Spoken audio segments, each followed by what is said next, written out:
When Apple AAPL started paying a dividend for the second time, it did between 1987 and 1995 when Steve Jobs was not at Apple. In 2012, about a year after Jobs' death, it almost certainly planned on a multi-year, if not multi-decade, plan of increasing it every year. This would mean raising it every year by an amount that would not be so much that the compound effect would make it so large that it could not be raised or in an extreme case decreased. Apple has increased its dividend the past 8 years when it announces its March quarter results, with the payout occurring in late April or early May. It is expected to do so again, as management confirmed at its shareholder meeting last Tuesday.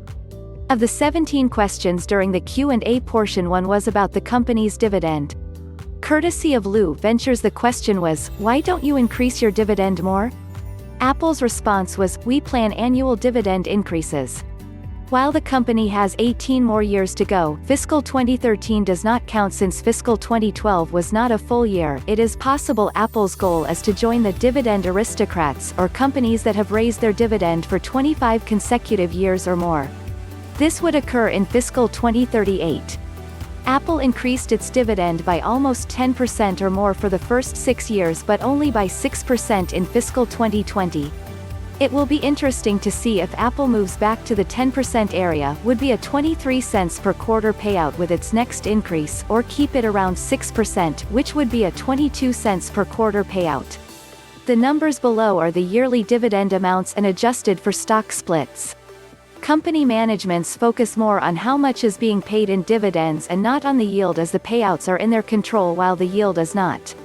If managements want to keep a certain yield, they may be caught having to dramatically increase dividends beyond what is prudent. This can be seen in Apple's numbers below. With the stock more than doubling from fiscal 2019 to fiscal 2020, the company would have to double its dividend to keep the same yield, and be wed to this higher amount going forward. Amount spent on dividends. While Apple has been increasing its dividend, it has been buying back stock. This has helped to keep the absolute amount in dollars it spends on dividends in check. While the amount has risen over the years, it was flat between fiscal 2019 and 2020 and may only rise slightly this fiscal year. Plenty of room to increase the dividend. Apple generated $3.28 in EPS for fiscal 2020. With a payout of 80 cents, this was 24% of its earnings.